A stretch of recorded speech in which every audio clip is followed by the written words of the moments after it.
Hello, everyone. Welcome back to Between Shelf and Screen. I'm Ryan. I'm Ryan. And I'm Alex.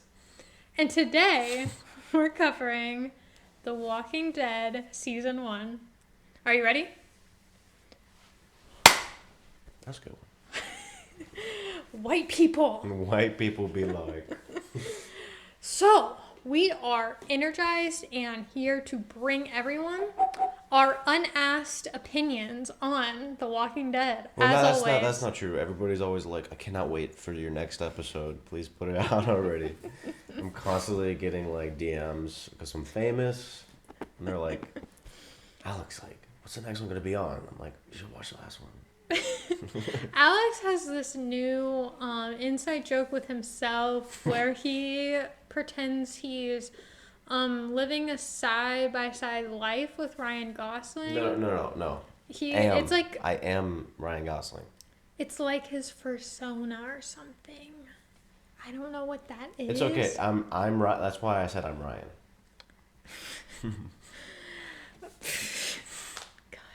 Okay, anyways. You catch me so off guard.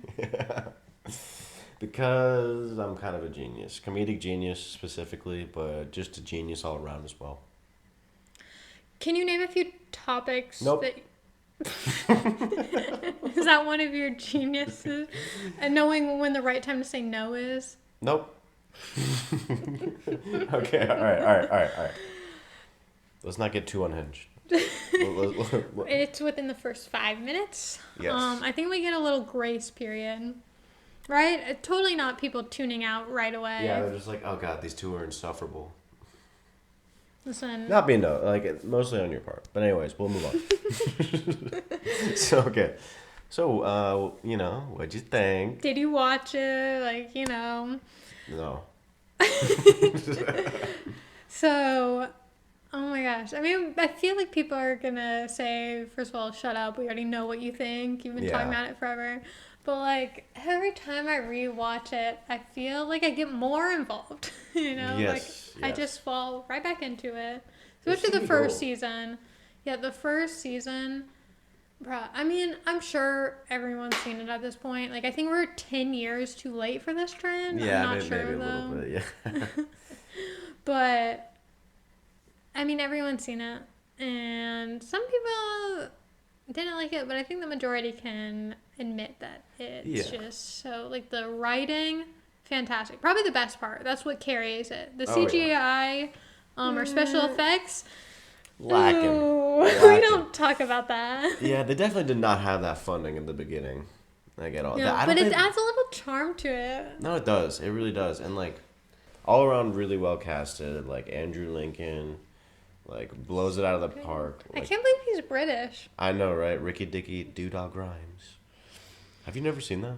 No. You really haven't? I choose not to actually You're not- actively.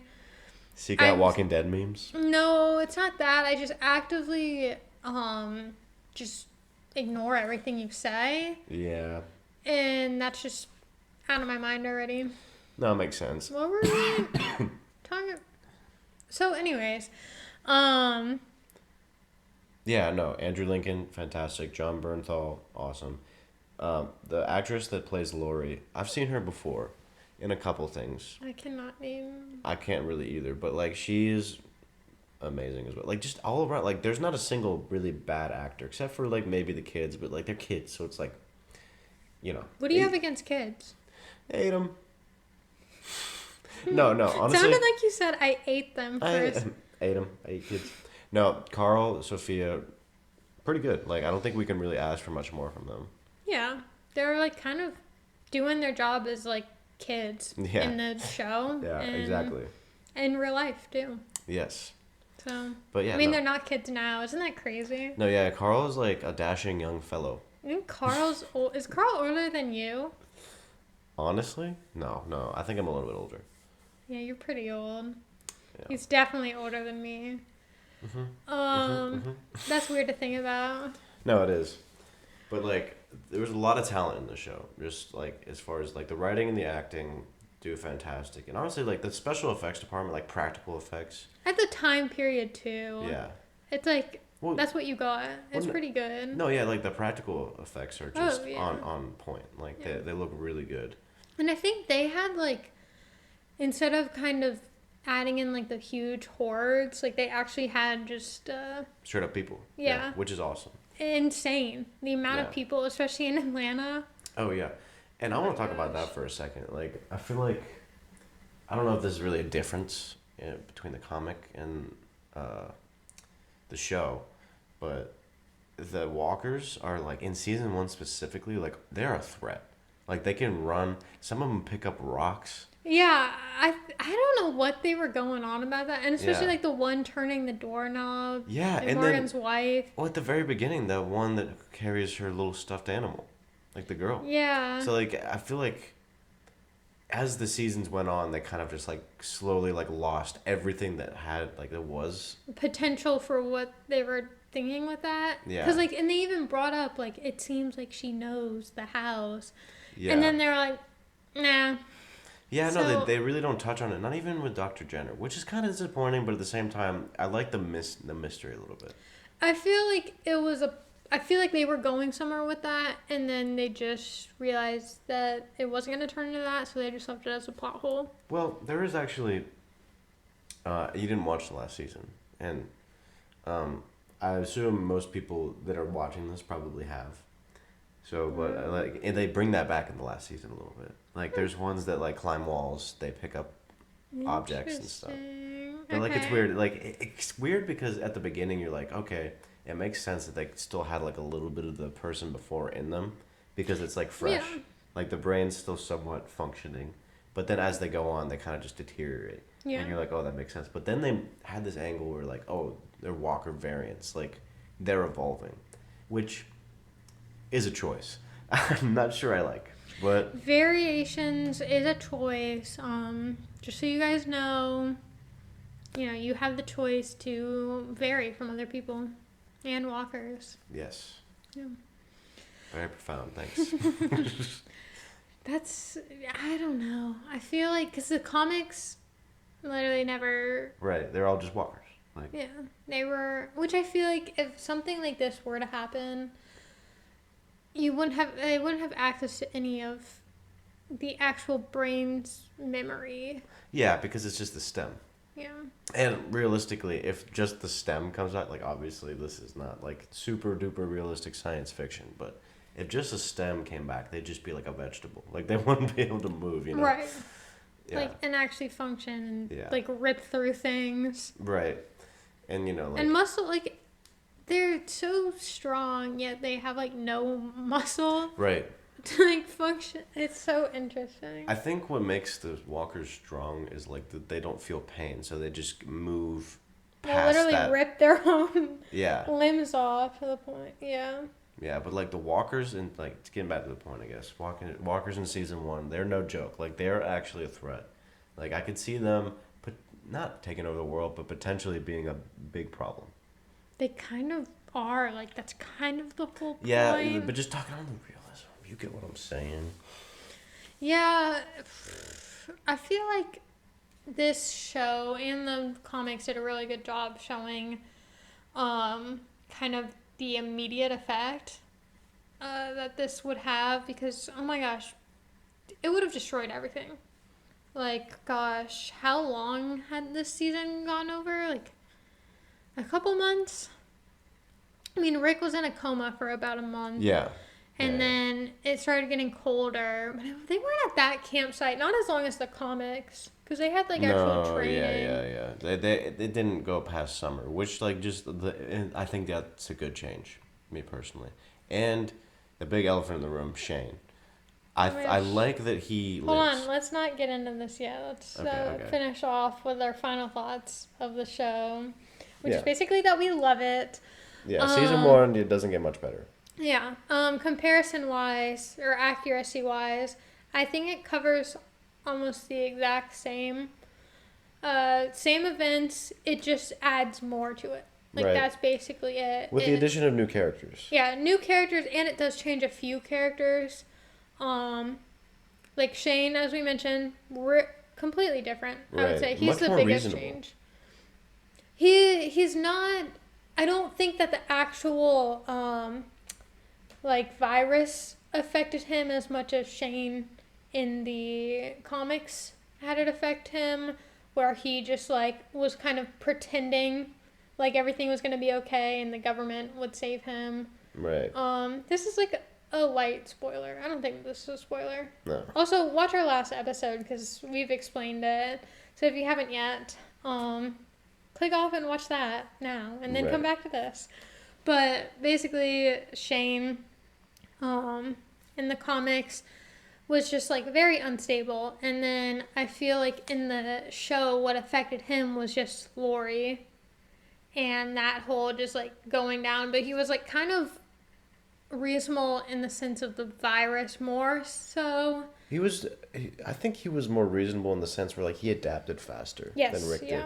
He was I think Rick adapted pretty quickly. Well, he did, but like he still kind of like eventually Rick's morals kind of decay. But like because of Shane, he realized that like that he had it in him to like do something drastically like that strays from his morals and for the good of the group. Mm-hmm. Like he was essentially a building block for the Rick that we know in like later times. Yeah. And Shane was just like such a good contrast to like Rick's kind of blind optimism. Because like he was 100%. Just like there's always hope, and then like, oh man. And let's try not to get too far into it, but I do want to add, it wasn't like the comics where Shane just wanted to argue with Rick because he was mad at Rick and mad at the world and mad at everything, so he just like wanted to pick up fights just cause. Yeah. Shane had actual grievances. Yeah, and reasoning behind everything that he did, even though some of it was not great. Like Shane does some pretty bad things. We're not trying to defend him. Yeah. So just heads up, we don't support. Yeah, that goes without saying. I mean, like he is not a villain, but he is a deeply flawed, kind of morally gray character. Yes. Yeah, he's not the villain of the story by any means. Maybe the second season, but that's not really what we're talking. Well, yeah. More so than the first season. But yeah, we're not talking about the second season. But I feel like he's still supposed to be not, like, very flawed, as you said, and just not a good guy. And I think that the show did such a good job portraying their bad characters, like Merle and I want to say Daryl partially just because of the Merle thing. Not that he's like a bad guy in any way, but clearly doesn't care for anyone but himself and his brother in a sense. So like they did such a good job of showing it, but realistically, so you actually like deeply get annoyed or deeply despise certain characters like Merle. Yeah, oh god.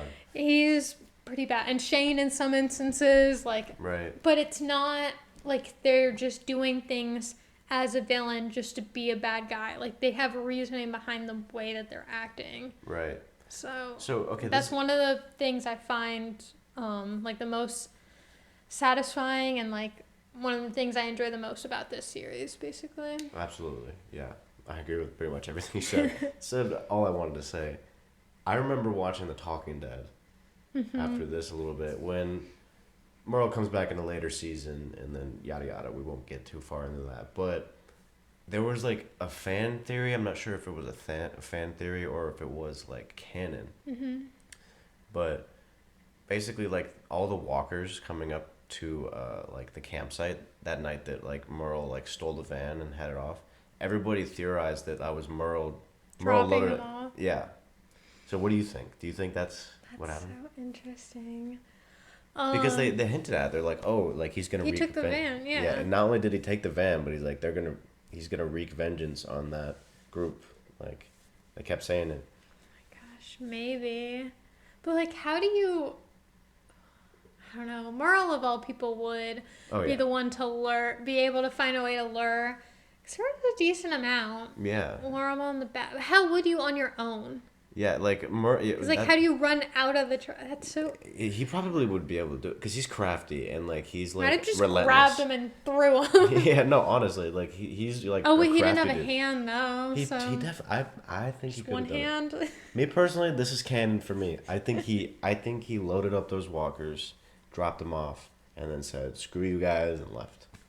That's so interesting, but like, it doesn't really. This is kind of spoilers, but whatever. People have probably already seen this. Yeah. When we get on the real spoilers, we'll give you a warning. But it doesn't really explain why they allured earlier on to one finding its way up, and they're like, no one has ever made its way this far. Right. So you're kind of expecting it already, just naturally to happen, rather than Merle. So like, I've never heard of that before, but it does make sense. But I don't think it was like what had to happen to lead up to that event, I guess. Yeah, no, it definitely doesn't have to, but that's my personal belief. I think so because there was just so many all at once, just randomly coming. Yeah, right up in that area. Yeah. Yeah, but like, I mean, it happened in the comics, so like, and there was obviously no Merle there. Right. I don't know. It's just a whole layer. Anyways, that's my little tangent. That's interesting. I had not heard of that theory before. Yeah. But, okay, also another thing I wanted to say that I just love about the first season specifically. It's Georgia, you know? I know. It's so, like... Especially when, like, we recognize, like, the things that they're... at or... It's so nostalgic. It's, like... Oh, man, you could just hear the cicadas going off in the background. They're going in, like, Atlanta. You're like, I love it. Like, I love it. Like, that's part of the reason, like, it all always... the people just randomly walking around that look kind of dead, and then the tank that's somehow in the street. Yeah. But, no, yeah, like, it's so nostalgic. It really is. And I love that it's in Atlanta because it just adds that little bit of familiarity. Especially the shot when he's going into Atlanta on the horse. Yes. It's so iconic. Yeah. Like, that's 400, right? Yeah, it's literally 400. Yeah. Have you gone to the, like, location? Because I guess they have a tour, and they'll show, like, they'll take you on that bridge and look over where the shot was taken. Oh, no. That'd be so I've cool. always wanted to go on that tour. My parents went to, like, a certain part where they filmed. I think it was, like, the whole Governor arc with the Woodbury. Yes. Yeah. There's, like, it's really cool because, like, they showed, like, all, like, Woodbury and, like, everything, like, just propped up, and then there's apparently a farmer's market there. Side note, they got some pickles from that. They're immaculate. Not a big pickle person, but I'm sure they were amazing. I am. Also, Daryl has a restaurant, a bar, something. Yes, yeah, Norman Reedus. Yeah, I've heard about this. Yes. He's also super big on the bikes, which I love that addition too, because he's always on one. Mm-hmm. But I also want to touch on this a little bit. There's so many tangents I want to take because you ever notice the SS on? Well, you had to have the SS logo on Daryl's bike. Oh yeah. Was like, so is that alluding to like not only like I thought they at first watch like I kind of skipped my mind when I was young, wasn't really thinking too much about the race thing. Yeah. Now, like Daryl and Merle were like kind of racist, but then Merle definitely. Yeah. And then Daryl not so much. He just follows with Daryl. Daryl probably was, but then when it came to the apocalypse, he realized he didn't care. And also, I think it just like he was just following Merle's lead. Definitely, yeah. Yeah, but there's a little SS logo on his bike, and SS is like neo-Nazi stuff. Right. Unfortunately, I don't know. I want to. Are you looking it up right now? Yeah, I am. Yeah. See that SS? Yeah. Like that was the unit in World War II that was like basically special forces for Nazis. Like they're the most like fanatic soldiers that the Nazi army had. Mm-hmm. And it has that logo on the side. So I'm guessing it alluded to Merle being a neo-Nazi, which I just at first watch kind of left my mind. Oh, the bike. Hold on. I guess, I don't know. I'm looking at Reddit right now, so who knows how true this is. Yeah. People are saying that it was Merle's bike. Yeah. To begin with. Yeah. Oh, is that what you just said? Yeah, like Merle being a neo-Nazi. Oh, yes, sorry. Yeah. But like, Yeah, so I guess it doesn't even mean that, like, Daryl followed in his steps. He just, like, took his bike. Right. And, like, it alludes in the later seasons. You get into more Daryl's character. You learn that he was just kind of the neglected child. Yeah. That Merle would, like, come around every now and then and cause trouble, leave. Yeah. But, yeah. I see. And he's also, so, yeah, I think it kind of touches on it, too. In this first season, Merle was, like, a ex-soldier. He got kicked out because, like, his CO was, like, black, and he beat him up. So, going back to season 1, that's, like, the first episode. Yeah. Or second, technically, but basically When he's on the rooftop, methed out. Oh, my gosh. Merle, what a great introduction to Merle. Yeah. I mean, you get everything you need to know. I mean, that's Georgia for you. Yeah, honestly. But, yeah, Merle's character and Shane's character in season 1, I think, like, really make a certain part of it, and then you don't get that in the comic. And I think that's nothing against the comic. I think the comic is really good. Did what it was supposed to. Exactly, and it led to this. But, like, the show just has that extra oomph. Yeah. So, like, first season, 5 out of 5. Like, oh, obviously, it's good as it gets. Damn near perfection. Like, this is TV gold. Yeah, and I think the comics, it is what this led to. Yeah. So, like, still 5 out of 5 for the comics, even though it doesn't have all of my favorite parts of this kind of story, or of the Walking Dead story in all senses. Yeah. But it's still, like, amazing, and Robert Kirkman did just such an amazing job of storytelling. I mean, I've read more of the comics, so I also get more of a taste. He just did such an amazing job of character storytelling, adding the political side, which I think is really the main villain of everything throughout the series, is how it affects people. Yeah. Like, the ruling involved, and, like, the challenge is how people respond and act towards other people in the apocalypse. The zombies are just what leads people to act like this. Right. It's not zombies that are the actual threat. It's people because of this. Yes. And you don't get a taste for it at the very beginning because, of course, it's just like, ooh, zombies are scary and we don't know what to do exactly. But still, like, I think it introduces you to a lot of different kind of characters and dynamics, and oh my god, it's so good. And I wish more people kind of stuck through the later parts to get to, because, like, the only thing I haven't watched right now is the last season, because, like, I'm a little anxious, you know, like, I don't want it to end. Right, because it's always been a constant.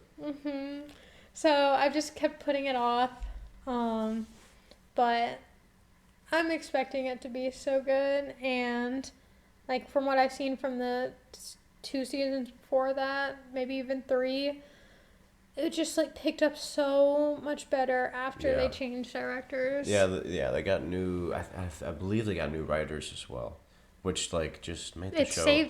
It did. But then by then the damage was already done. Somehow they took the Negan arc, which is supposed to be, like, the best of the Walking Dead period, and made it boring. And then they made Negan the best villain ever. Yeah. Just kind of, like, annoying, and, like, he would just go on long monologues. Like a baby, basically. Yeah. Like, that's so frustrating. But anyways. Yeah, so this is actually our petition to get more people back into it. Like, if you just need to skip, like, all the filler episodes in the middle part. Right. And you'll get back to some good stuff. No, honestly, I encourage people to watch it now on Netflix, because, like, you can, like, the most annoying part about watching, I think, like, through, like, season 6 to, like, 8 was just the fact that, like, you'd have to wait until the next week for the next episode to come out, and there was just cliffhanger after cliffhanger after, oh, you think this important person died? They didn't. Yeah. And it was just so annoying. It's like somehow nothing happened, but at the very end it seems like something's going to happen. Yeah. And then, again, nothing happened. Yeah, no, and that was the most frustrating part about watching it. But the thing is, now you can just breeze through it. You can binge. That's the whole appeal to Netflix. So you can just go through it all. I've been waiting every week to watch the next episode. I thought I just couldn't. No, like, yeah. I saw it there, but Yeah. I'm so, like, in the habit of waiting. Yeah. So I'm going to have to try this out tonight. No, it is interesting because on a rewatch, like I remember just really not liking that arc. Like the introduction to Negan, fantastic, but then like. And he has a lot of good parts. Yeah, there's a lot of good moments still. Negan was still one of the better parts of these seasons that they kind of carried, yeah, but he's hilarious. He's so funny. But he is and also still he's also still a baby. Yeah. Anyways, this isn't even season 1. People have like turned this off. They're like, you're not getting to the point. Right, yeah. So season 1, we'll get back to that. Yeah. Alright, we're back. Is that okay? So we are going to get into spoilers now. Here's your shut up. Here's your spoiler warning, guys. If you don't already know, where have you been? Are you 12? No, probably young. Are you 11? That's younger than 12. Every time I just keep talking and you just keep giving faces. At least we can do it now. By the way, guys, we didn't realize our camera went out. Yeah, it was just me sitting there like... The whole time you were talking? Yeah, pretty much. Why are you like that? I'm cutting that. I'm going to put a... What should I put in front of your hand? A what rocket image? launcher. Okay, you'll be carrying a rocket launcher. Anyways, that's enough of your spoiler warning. Yes. Gosh, first episode starts off so strong.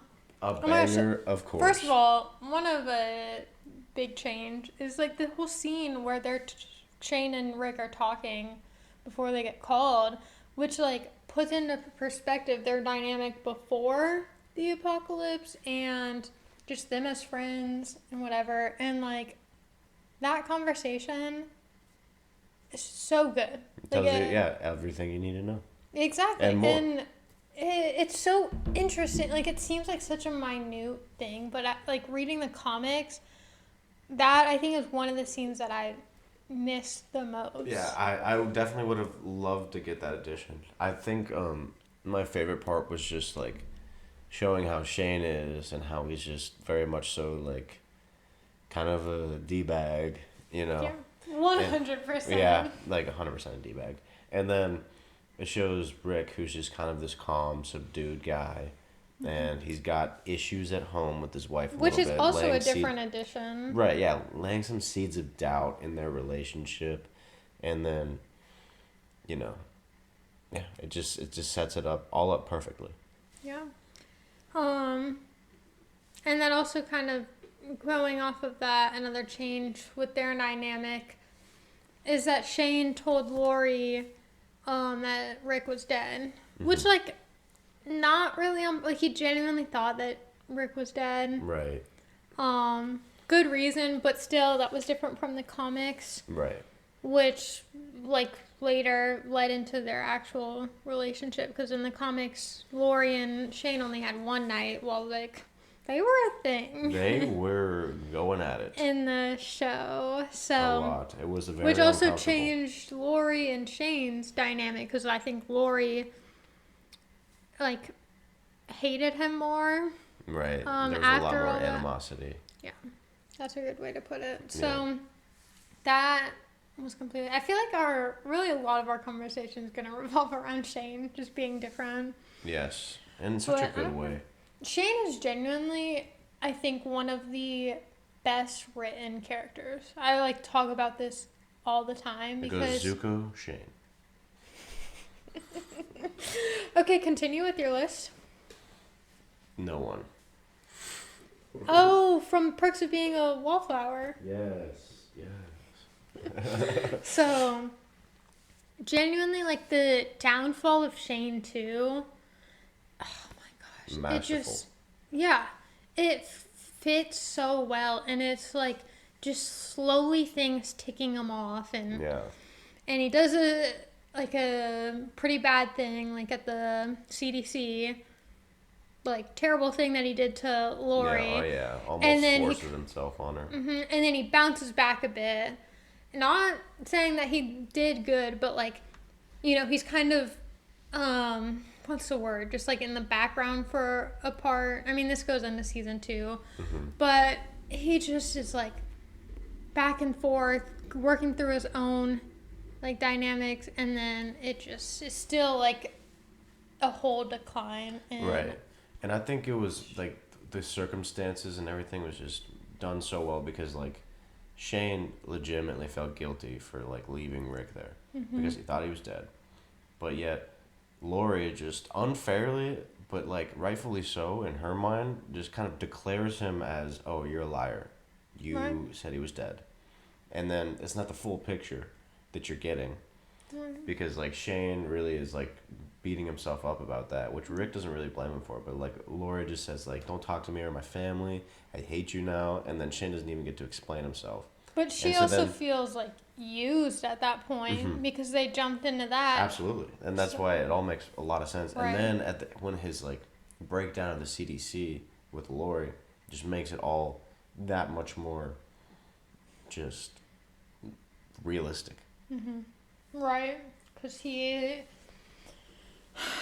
basically begging at this point, and he's completely in the wrong for everything that happened, but he's pretty desperate, and I think he was drunk at that point, which doesn't excuse it, but he just was like letting the things that he wants take over. Yeah. And it just, and then that, because of her reaction towards that, he kind of like became colder too, like the next day. Yeah. When he was saying like, oh, I must have done that in my sleep, not like me at all. Oh my gosh, you could feel the like awkwardness between them. Oh, yeah, it was like almost creepy in a sense. Right. Because like I felt for Lori being like terrified. Yeah, and like I feel like if Shane would have just stopped and said like he's like I'm gonna say some things, you're gonna listen. If he would have just said the things that he needed to say and then left, totally different story between like there probably could have been like potential there romantically if he would have explained to Lori, but he screwed that up royally. Yeah, because what do you think he wanted from Lori? Like, do you think he actually loved her? I think so, yeah. Like, how do you think it's that means that he loved? It's a trauma bond. That's for true. Sure. So you don't think that he had feelings towards her before? No, I don't think he did. I always thought that. Maybe. I always thought that with the conversation that they had, that there was something going on. I don't know. Not that it really alludes to that, but I always thought like, because I don't think Shane was actively. Was he with someone? I mean, if he was, just some random girl that was not serious, and I think that like, yeah, I don't know, but as far as him, like, I think he probably looked at Rick before the whole apocalypse started, and he was just like, man, he has a haul. He probably looked at Lori in a sense of like, I would like that, not necessarily like I want her. Well, yeah, because she turns off the light switches. Which is all he was looking for in a woman. Yeah, I mean, that's all you that's really what we need, learned. you know? We just need to make sure that they can turn off the lights. Save that electricity bill. Yeah, every pair of boobs on the planet just can't get it right. But yeah, no. I think Shane, definitely there wasn't anything beforehand. But then as he just cared for them and like basically saw them as the only thing that he had, he's like, okay, well, wow, I think I love you, you know. But honestly, I want to say this, and this is my controversial take. Oh, God. Yeah, no, Lori, like, you know, she wasn't wrong in anything she did with Shane, but all it took was 28 days. Maybe a shorter period than that. No, and then remember it was the night before, like it says in the comics that they had that night together, like, and then it doesn't really do this in the, because technically, okay, Like in the first issue of the second volume, it flashes back because it's right after Shane died, which, spoiler alert, doesn't happen in the actual show. Right. So in the comics, it's like a flashback of the night that they were stuck on the road. Yeah. And then they had like that whole thing in the comics, and it does that in the second season too. I think later on. Yeah.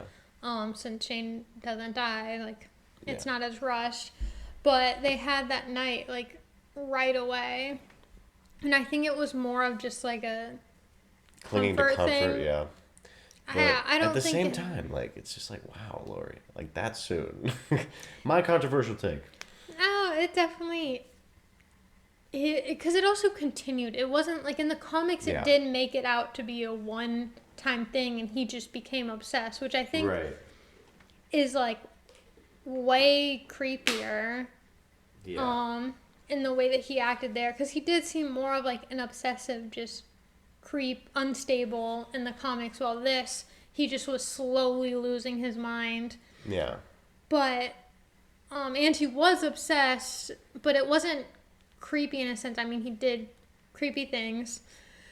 Don't really need to clarify that since we already have, but it wasn't like he just was doing everything in his way. And he literally said in the comics, I don't know why I keep pointing like it's over here, but he said in the comics, like, I was playing this game and she was going to come around, which, Yeah. so it wasn't exactly like that in the show.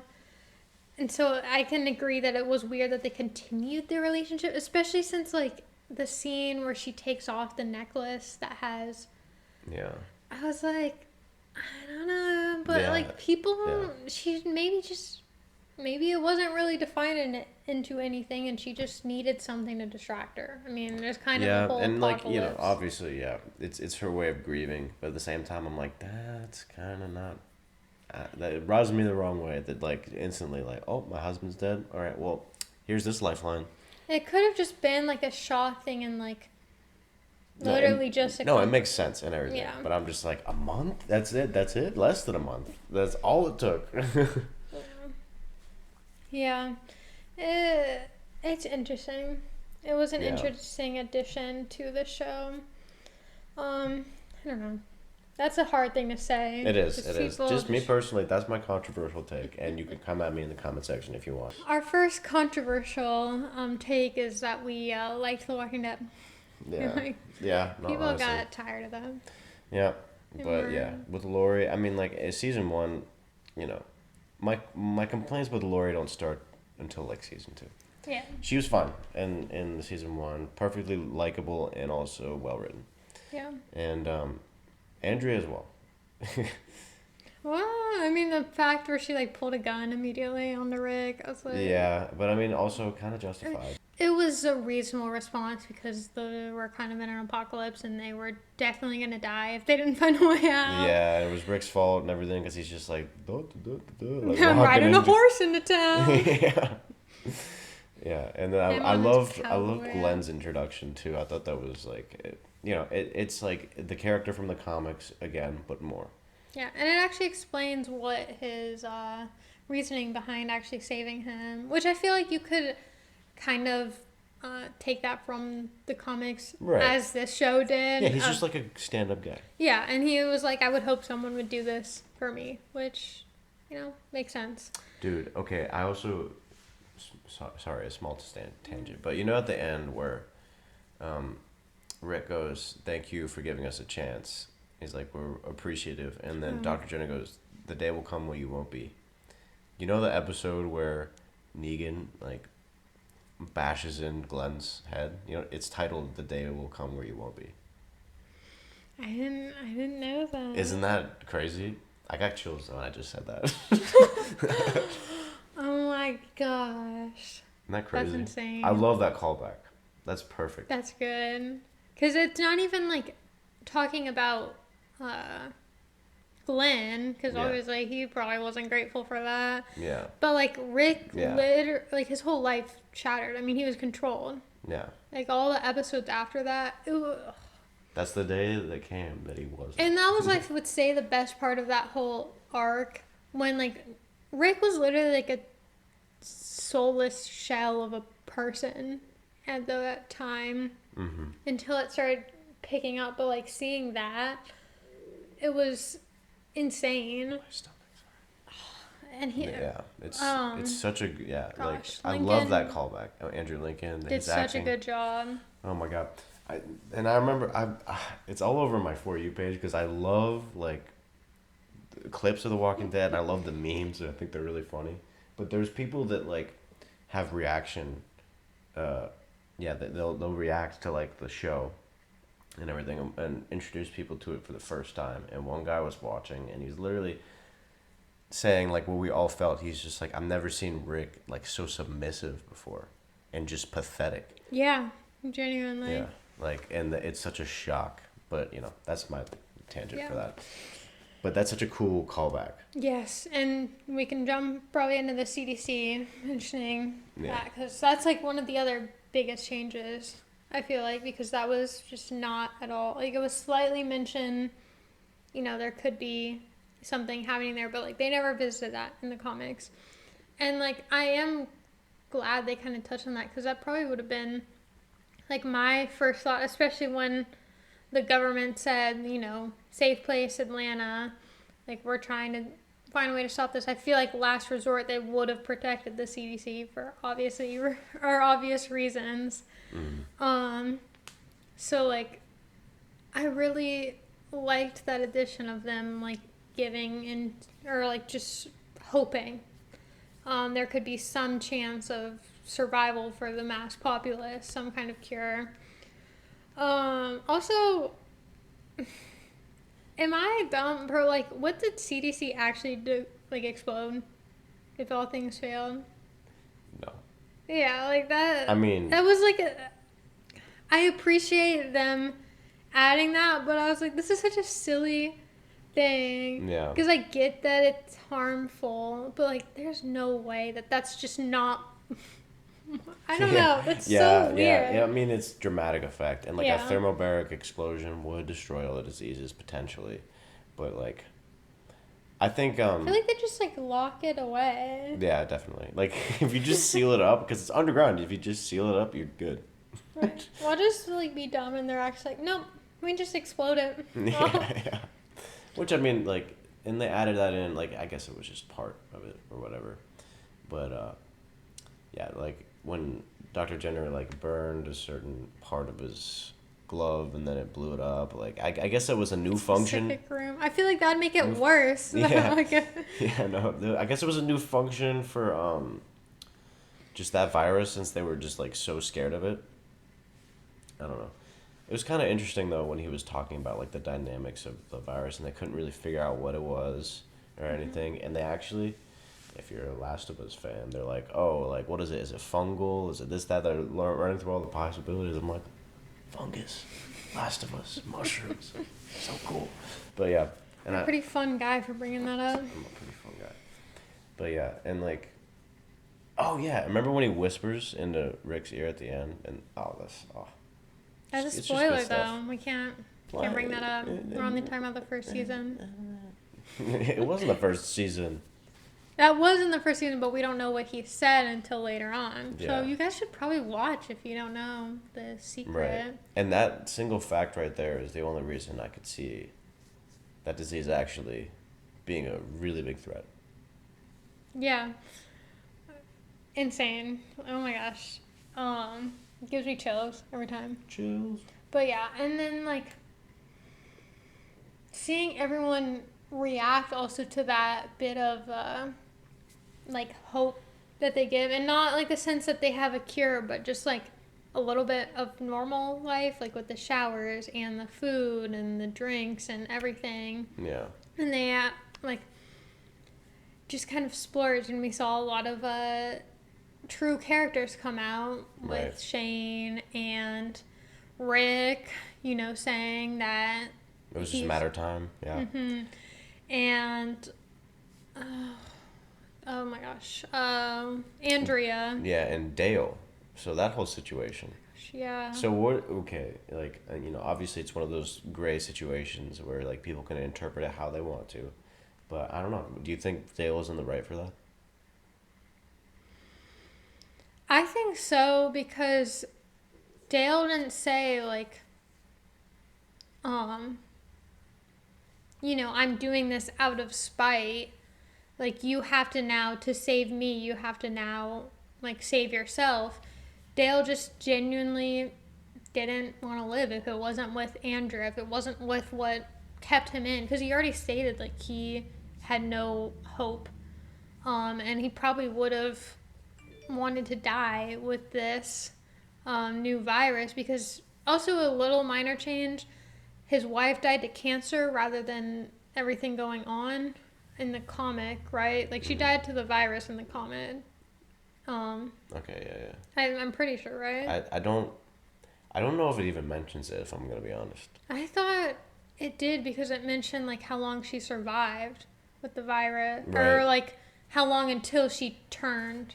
Right. I think maybe I'm wrong, but she died like several years before in the show due to cancer, and so like he already like was losing himself, and then with this whole virus, he was not at like a state of mind. But what kept him was Andrea and Amy, and so like if Andrea was also gone after Amy's death, he probably would have done it anyway. So like he was just being straight up, and I think he also partially knew that Andrea didn't want that, because if she truly wanted that and saw that as the best route, I think she would just die with Dale. Yeah.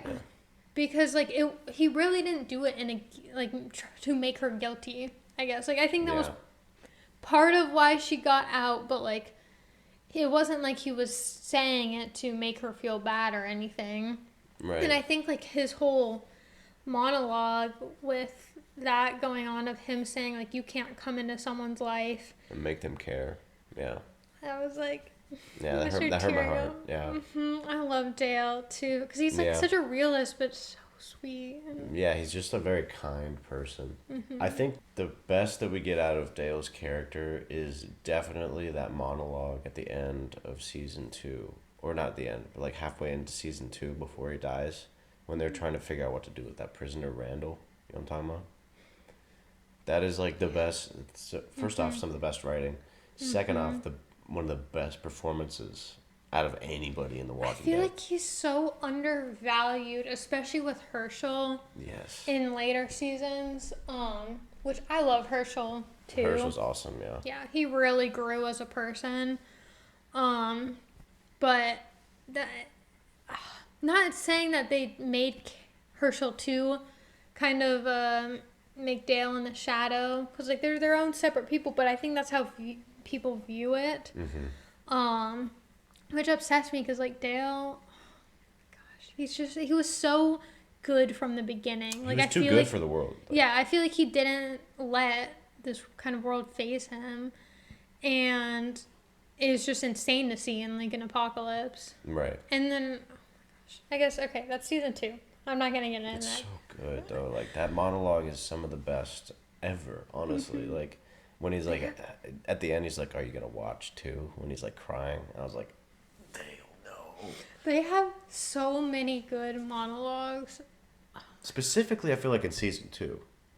I think season 1 as well. They're kind of shorter, but just like some of the points that people make. Oh my god. It's just good stuff. It's so emotional. Anyways, Dale, great. All the characters great for season 1. And then season 2 is, honest to God, my favorite. We need to cover it. I guess we need to read volume 2. Like, I really love season 1 a lot. Like, I will always go back and enjoy it. But season 2 is my jam. I would agree with it, because it also keeps the same storyline, and it's longer, but it keeps the same storyline relatively, like the same area. I would be so down to and we get so many new characters that are great. Like, or just their own, new addition to the type of person that would react. Right. Yeah. You get Herschel, which is. Well, we need to save this for if we cover. Well, yeah. I'll just name the characters that we get: Herschel, Maggie. All have their different dynamics. Any of them. Otis. I expect you to name every single one. Is Herschel's wife still there? Like, I'm confused as to who. Like, she was in the second season, yeah. Okay, yeah, she like kaput real quick, but then Hey, anyways. spoilers. But then just what they do with Shane and Dale's dynamic. Daryl has his own. We get introduced to the new baby. Yeah, new baby, and then Daryl just getting having his whole set of like beliefs kind of shattered, and him struggling with the imprint that his brother had. You're still spoiling, man. These aren't the characters. This is not spoiling. You're not talking about the characters anymore. Now you're talking about the story. Okay, fine. All right, I'm done. Season 2's good. We need to save it. Comment down below if you guys want to hear us literally rant on again about season 2 and read the second volume of the comic. Yes. But we'll jump back, kind of loop around. I do want to mention one of my favorite scenes is when Rick stumbles onto the camp and, oh my gosh, the reaction of Carl and Rick to seeing his family and everything. It was just so emotional, and like I just wasn't as satisfied with the comic. I also feel like we haven't done as much. I think because we both just liked the two of them, but we haven't done much comparing of the two, like which we prefer. But I will say, I preferred the way that they handled Rick reuniting in the show. But they also have the added feature of like sound and reaction and the show is just better. It like in my personal belief, it's just better all around. Okay. Yeah, it just is. But like obviously when you get into the later seasons, that will change. Yes, 100%. Yeah, but I prefer the show, and you don't have to be a zombie person or a post-apocalyptic genre person to get into it. It's good stuff. Yeah. Another change that they had was that Rick in the tank, or right before he got into the tank, almost like ended it right then and there, which was like kind of quick. I could get his reasoning, but like he was quick to just be like, all right. Yeah, he's like, Laura Carl, I'm sorry. Look up, he's like, oh, never mind. Yeah. It's like, oh my gosh. It was a bit dramatic, but not in like a bad way. It's like, I totally get it. He was literally surrounded. Like, I would have been like, I'm screwed. Yeah, I also want to comment on his weapon choice. A 44 Magnum. First off, to carry that as a police officer, whack. That's so heavy. Not only is it so heavy, that ammo's kind of hard to get. Not the hardest, but it's expensive. And it even shows it in the world. Like, after he goes back to go for Merle, it's just like, Shane's like, I have 4 bullets for you. That's it, actually. We don't have any more. But then he just keeps on spawning it. Which is, I mean, it's a good look. It's Rick's trademark, but also use like any other gun. But he's a small town cowboy, sheriff, man. Yes, sir. He's got to have that cool gun pair with it.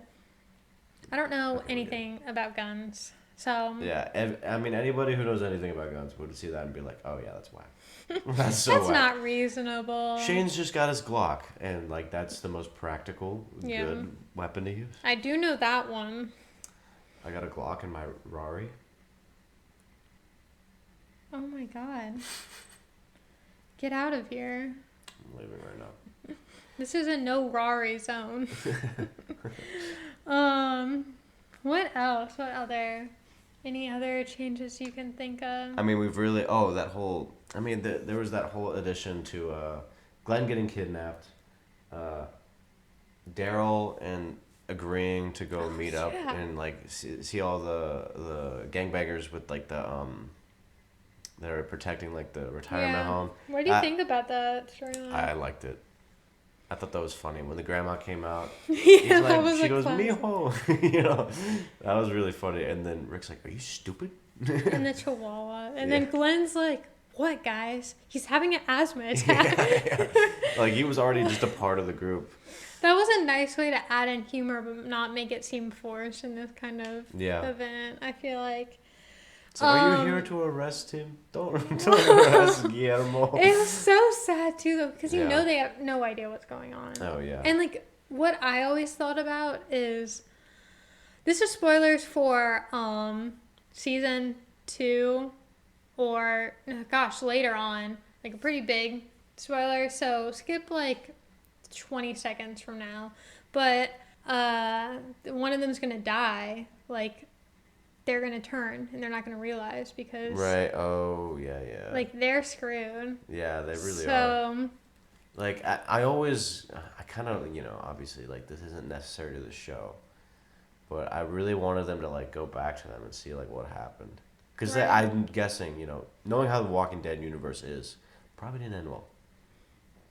Yeah. Somebody probably took charge and killed Especially all the old being, people. they're still stuck in Atlanta. Yeah. So. Somebody probably took charge and killed, like, all the old people. That's what I had to guess. Because, it, you know, it just snowballs. Like, everything just gets so bad. And then yeah. So, I was wondering about that. It was definitely a poor mistake, but on their part too. Yeah. But like, how could you not? Like, I feel for them. Yeah. And of course, they didn't know Or about the maybe, other you know, added. Maybe they did well. Who knows? Probably not. I don't know. I'm not too hopeful. And then Rick only gave him like a couple guns. Yeah, but it was also like, it was nice to see that part of Rick. Yeah. And showing more of that character. Yeah, Rick was like, when we start out with Rick, he's just a stand-up guy. Yeah. Like, he really is. He's like, and then, he really does, even though he says, like, it's just a matter of time, he does still hold a lot of hope. He does. More than the average person. And I think, like, one thing that you kind of mentioned about him adjusting really quickly in the comic, and he kind of also addressed his really, I just tripped up on all my words. No, I know what you meant. But really quickly in the show, but, like, how could you not, by the point of, like, first of all, he's a very logical and just overall sound guy. He was literally trained to deal with emergencies. He was a little tripped up at first, but he didn't really get a feel for it. But then he gets thrown into Atlanta. Like, how could you not adjust and be like, after seeing that and realize there kind of isn't any hope, so I just have to survive? Yeah. So, like, I feel like it makes sense for both the comic and the show of how he adjusted. And it just seemed quicker in the comic because there was less in between scenes. Yeah. But I still think it makes sense because Atlanta, like, it's already overwhelming now and there's not even zombies. I can't even drive down there. It's tough. It actually is.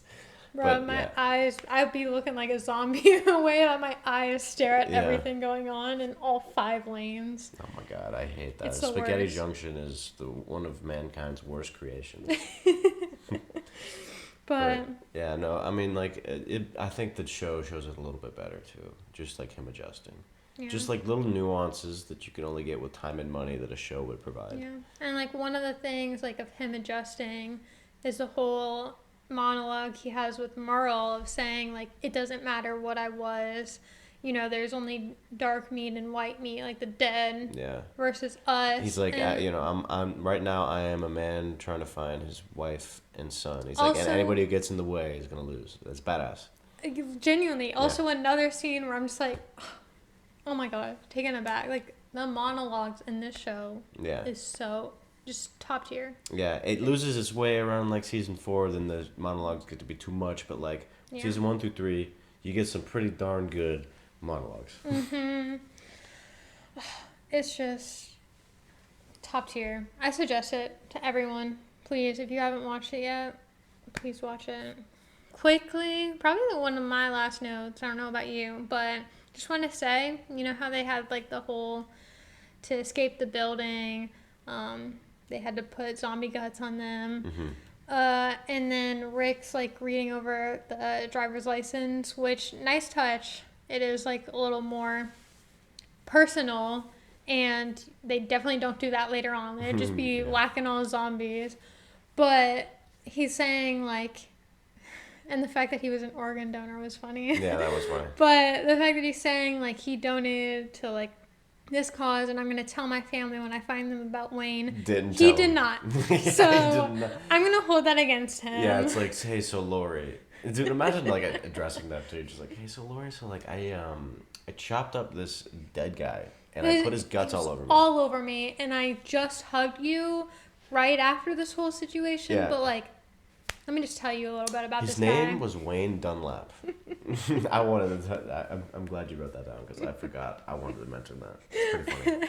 It's really fun, and that's one of the things you catch after watching it so many times, like us, because like I never would have thought about that in the first, because it's just like, you know, you get caught up in the scenes as it's happening. But now that I've seen it so long, I'm like, yeah, I know he doesn't mention Wayne ever again, and I'm mad about that. And then, dude, okay, another one, and you can cut this out if you want, but another one is like, oh, when they figure out Judith is going to be born, they're like, oh, and like since Sophia, the whole situation, they're like, Carl's like, we should name her Sophia.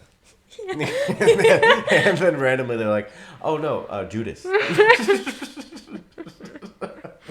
It's like, that was my third grade teacher, Miss Judith, and I really liked her.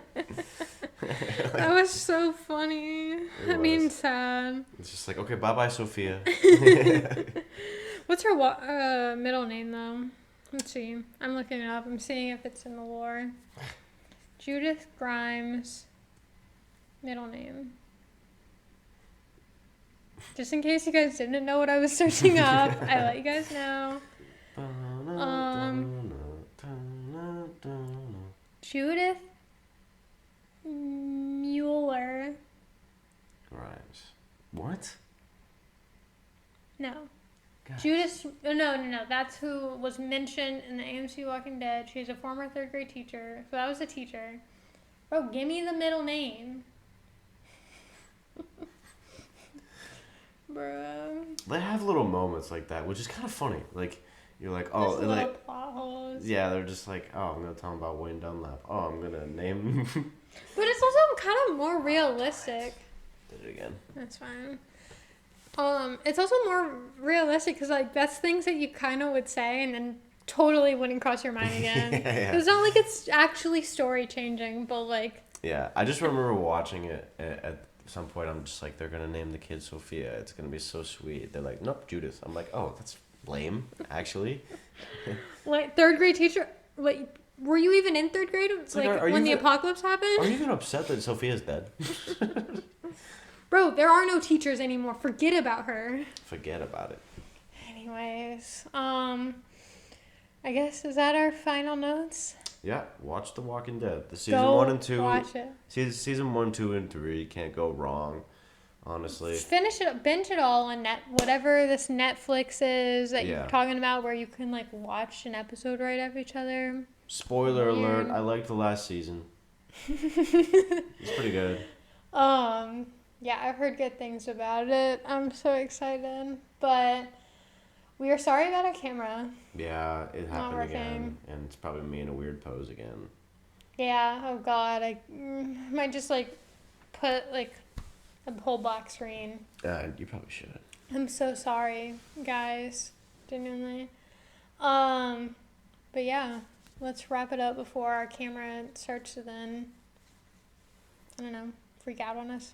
Yeah, I agree.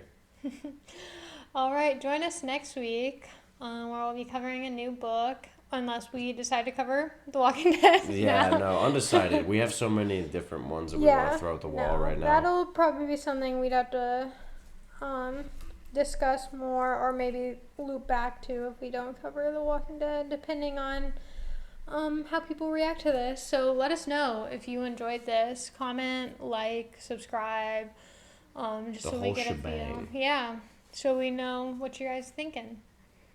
All right. Bye, guys. Bye-bye.